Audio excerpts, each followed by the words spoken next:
덕현 유치원은 20년 넘게 네. 이제 친환경 급식을 지켜왔다고 들었어요. 네. 그렇게 해오신 이유가 궁금합니다. 아토피라던가 아. 이렇게 어려움을 겪는 아이들이 유치원에 많이 오고요. 네.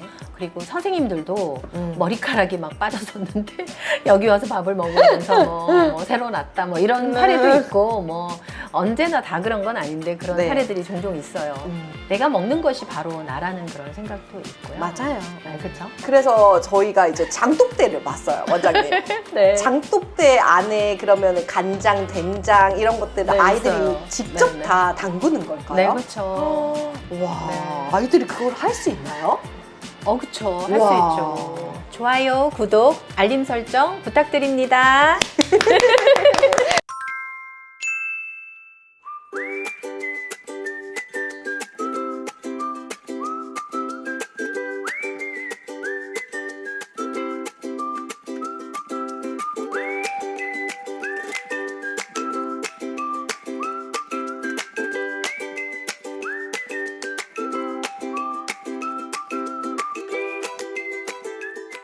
안녕하세요. 오늘의 배움 한 스푼은 출장 왔습니다. 지금 제가 와 있는 이곳은 덕현 유치원이라는 곳인데요.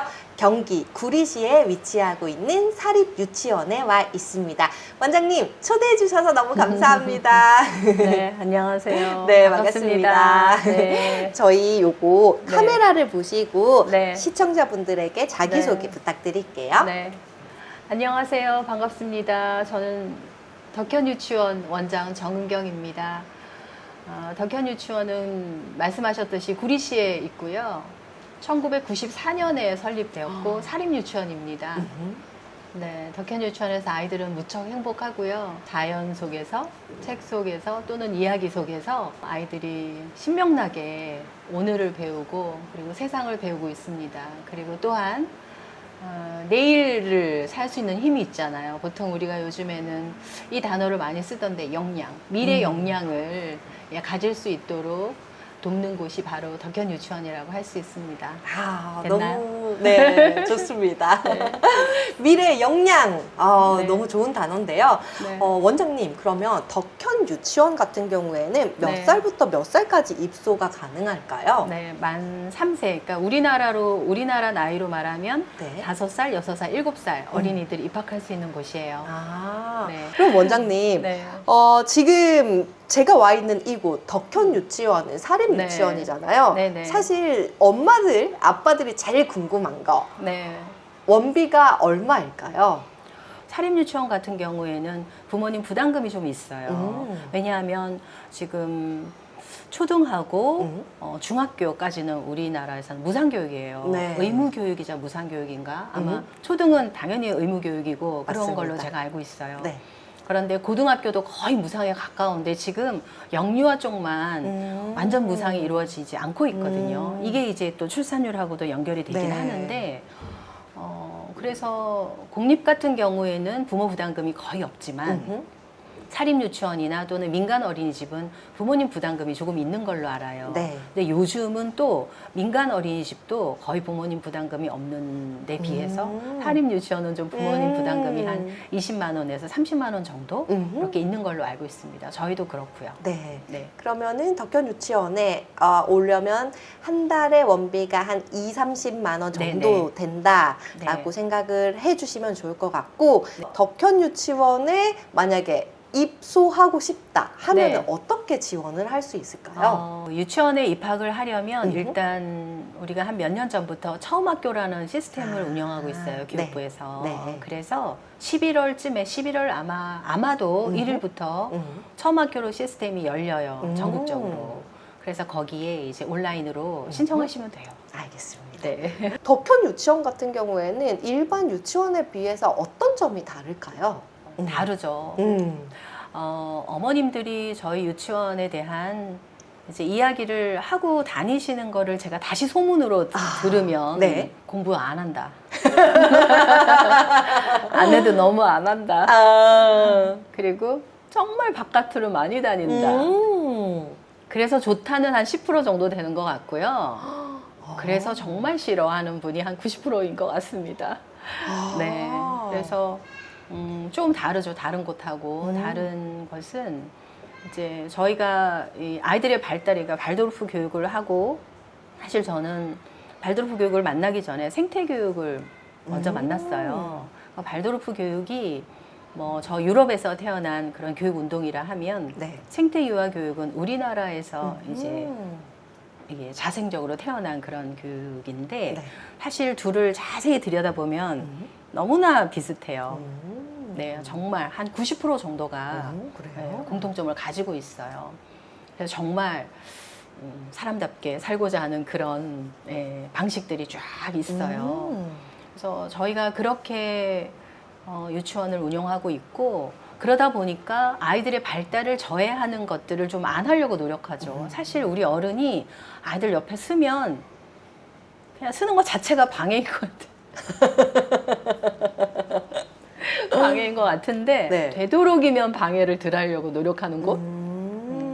아이들의 자연스러운 성장을 이렇게 방해하지 않으려고 노력하는 곳. 네. 아이들의 발달을 발달에 맞추어서 아이들을 가르치고 싶어하는 곳.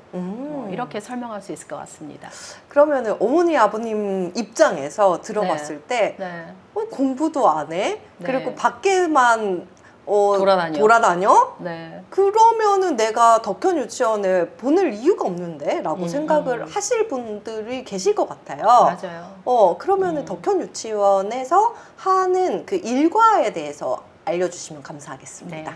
네. 유치원은 8시에 열려요. 네, 열리지만 보통 아이들이 버스를 타고 또는 걸어서 9시 유치원에 옵니다. 그래서 유치원에 오면 9시에서 10시까지는 여기 많은 이제 재밌는 놀잇감으로 자유롭게 여기서 놀고요. 10시쯤 되면 이제 아이들이 다 친구들하고 인사하고 그리고 아침 열기 뭐 노래도 하고 그러니까 즐거운 시간을 갖고 네. 이제 저희는 좀 바깥으로 나가요.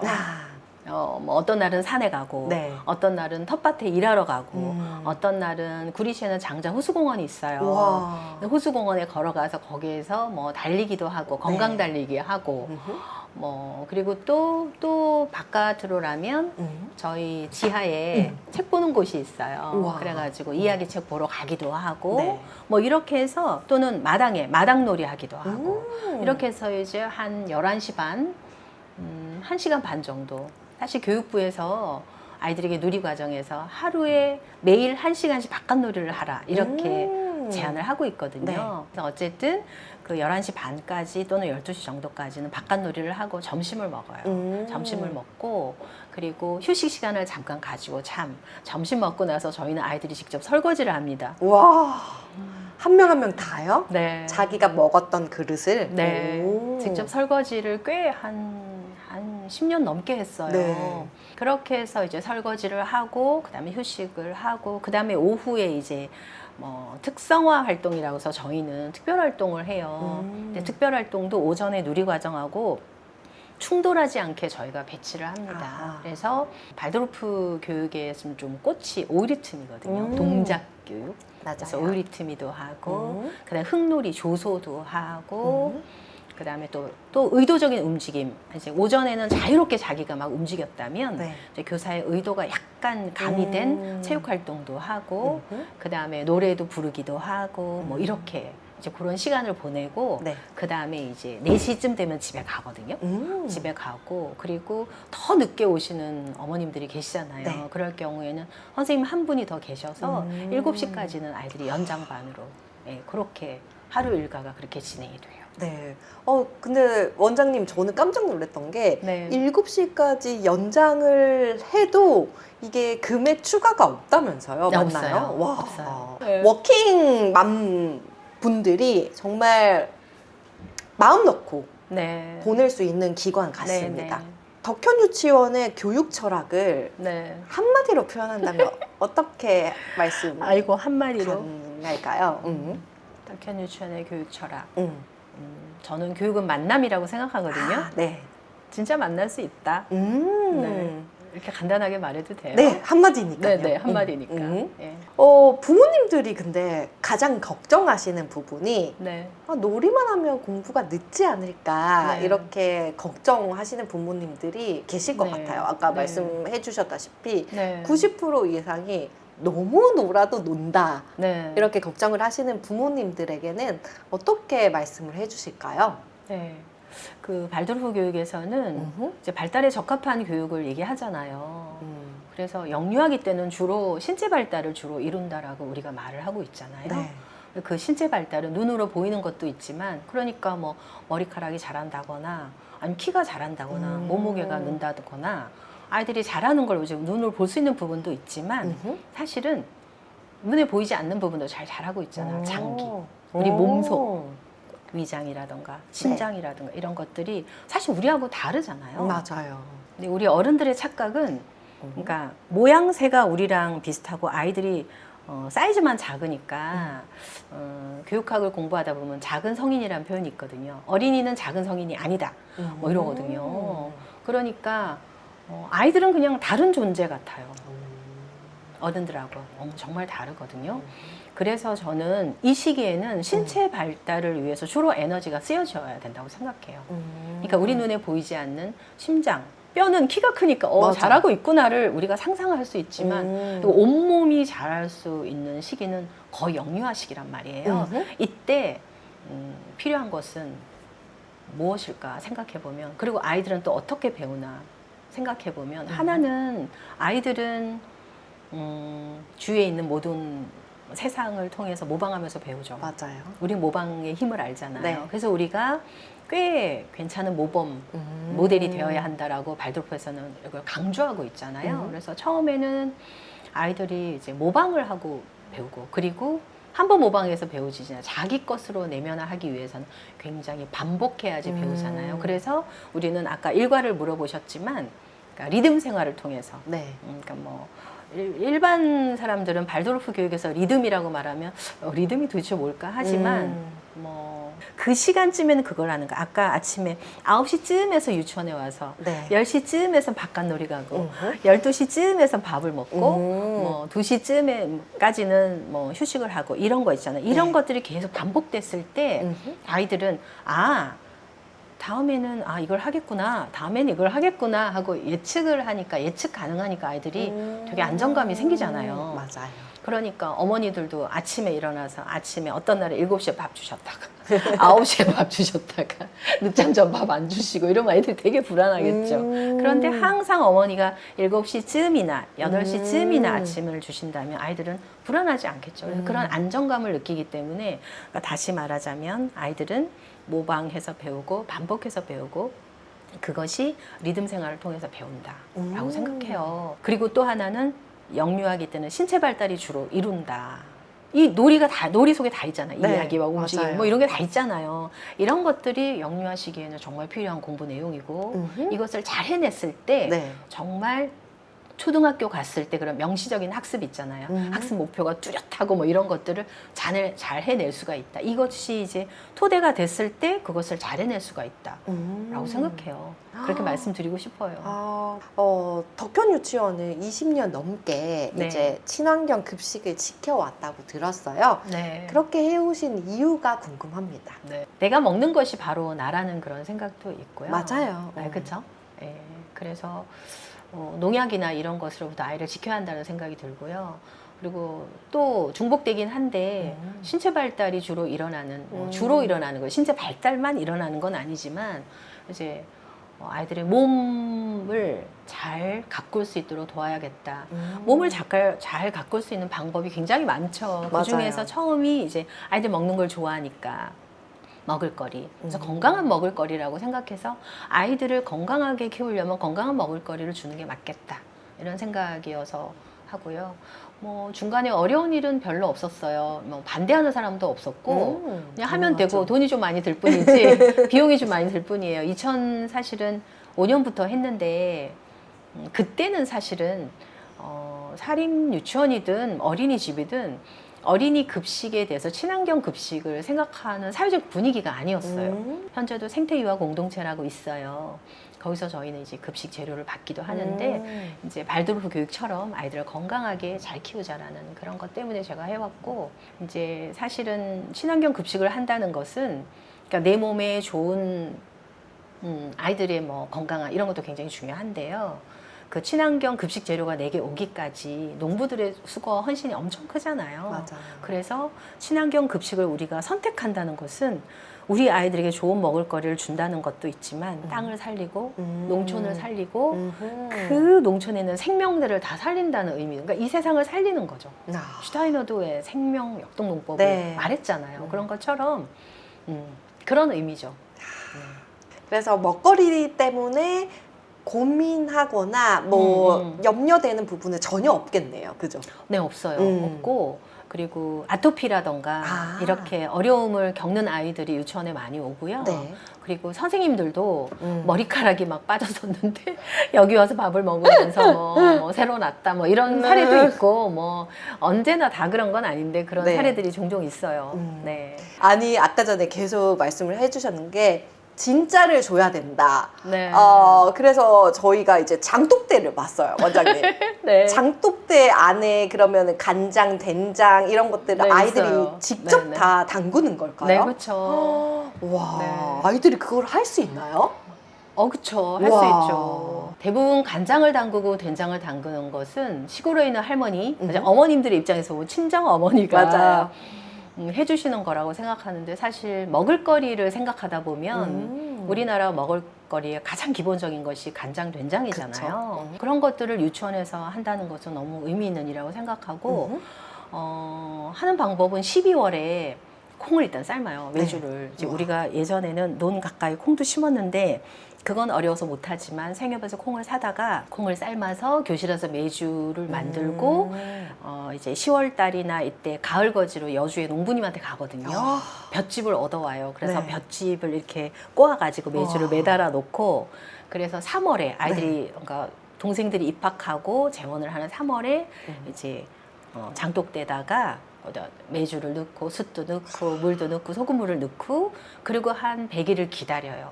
그리고 난 다음에 한 5월 말이나 6월 초에 장 가르기를 해요. 네.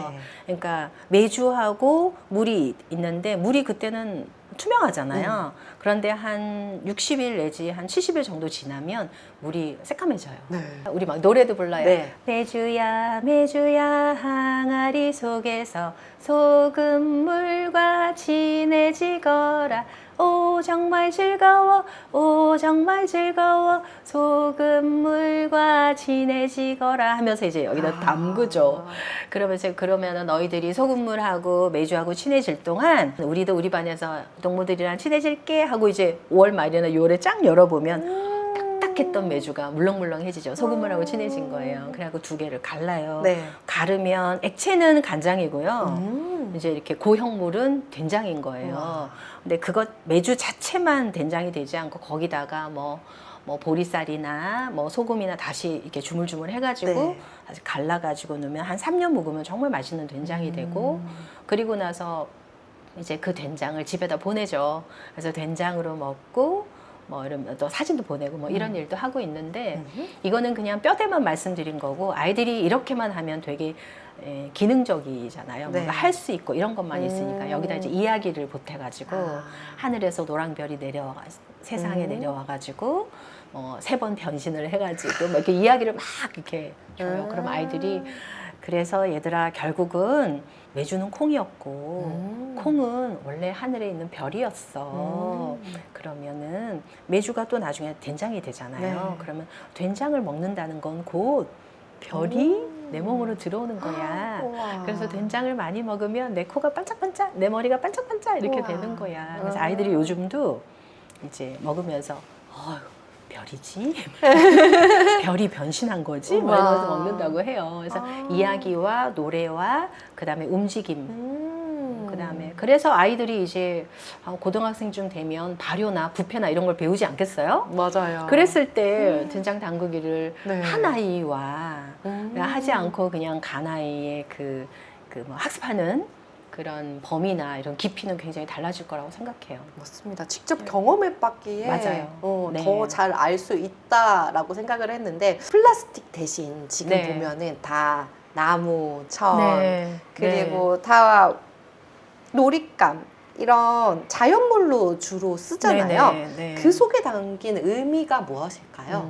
저희만 진짜는 아닌데 뭐 실제로 만나는 거죠. 사실 제가 아까 교육은 만남이다, 덕현 유치원은 만남의 교육이다 이런 얘기를 했는데 대충 만나는 관계도 있잖아요. 우리가 살면서. 그런데 진짜 만나는 거예요. 진정한 만남.